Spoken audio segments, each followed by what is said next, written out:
I made a so the 19th was 16 months for Tristan.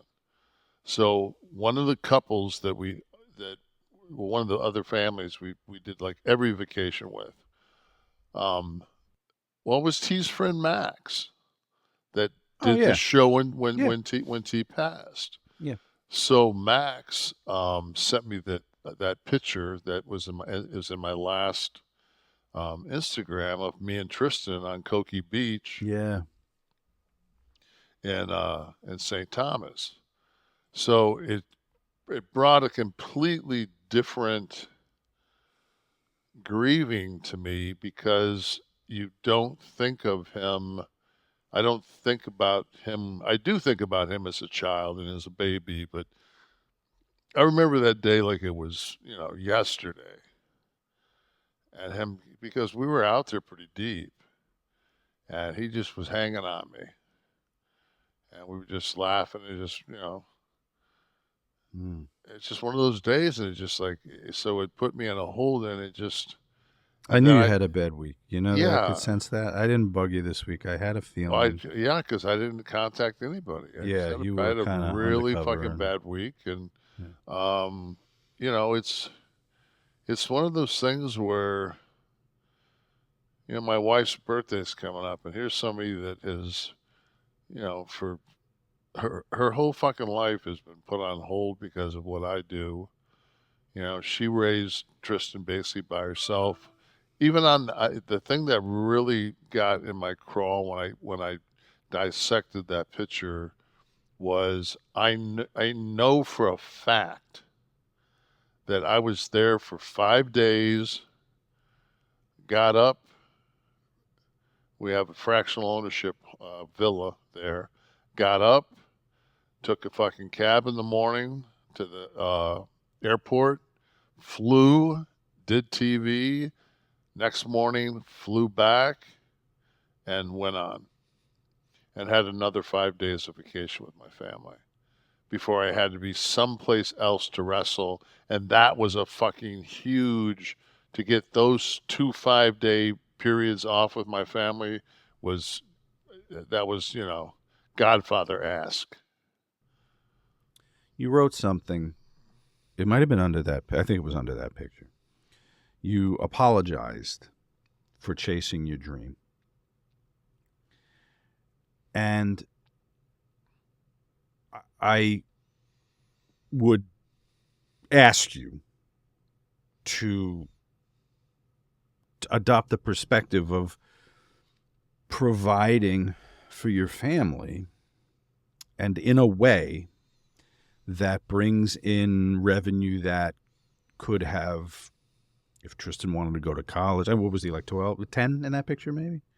Yeah, probably Oh, younger than 10 or 8. Tristan's college was paid for by that point. But that's what I mean. Like I understand what you're saying. When you look back at time lost, Yeah. you say chasing your dream. But you were setting up your family, including that little guy that was in the water with you. I wouldn't take the selfish road in being critical of yourself.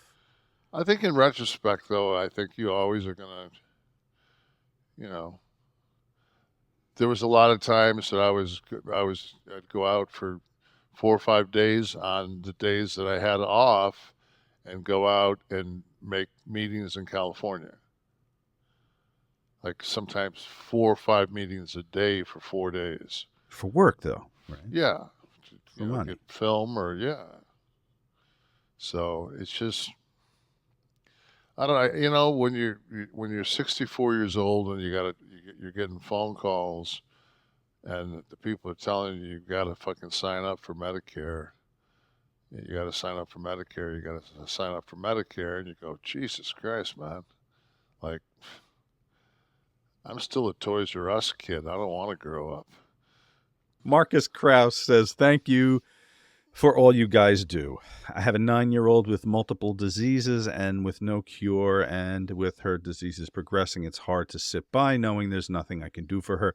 But having you guys to listen to every week brings me a moment of peace and happiness. I'm trying to learn from Kev's experience on how to cope with what's coming. Man, Thank just you all." enjoy every fucking moment you can. Absolutely.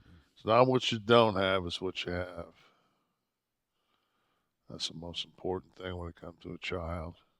Because I always, when I get real fucking down, I think about the person who waited the 9 months and then they're in the delivery room and she's stillborn as a child.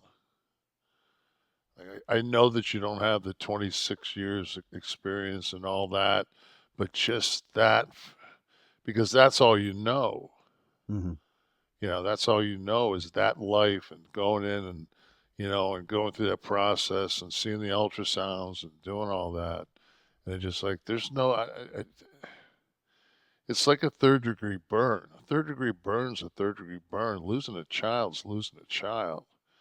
And it's like, I don't know. Like I said that, this it just was one of those things where somebody sent me a picture and it was of a time that I had forgotten about, and it was just like, whew, it's a rough week. Did you see the video that Scott Hall's daughter posted of you guys? No, Um, it's Steve. Scroll down. I think I put a link to it later in the show. I please don't put it on because I'm Oh, oh, I'm on I'll have you. yeah, I'm on thin fucking glass, I'll man. send it to you privately. Thin ice, I should say. I guess someone was running a home video camera in someone's kitchen, maybe your kitchen or No, someone's. it's in their kid. It's got to be the one I've seen before with like Scott playing with the kids on the counter and It's oh, Paul sitting. You're next to him. I thought it was Tristan because oh, it is Tamara. because it's Tristan because it's Yeah, because young Tamara's like right next to him. I don't know if she's holding him or it's hard to see because it's cut off. And then it goes into like another. It was on Twitter, so it was very short. Then yeah, it it was a goes into. Christmas party. That was the Christmas party that Scott's wife said that me and Hunter had went into the bathroom and were doing blow um, during the party on National Enquirer to Barry Scott. Oh, okay, I know about this. Yeah. Paul, who's never done a drug in his life, me, who Yeah, would right. not fuck, me, who wouldn't do a fucking rail to save his fucking life because my dad died of a heart attack. Like, last thing I wanted to do was fucking make my heart fucking jump out of my chest. It's like, anybody out there that fucking's done a rail with me, fucking respond in and tell me when it was. Yeah, that was unfortunate. Don't give it any time.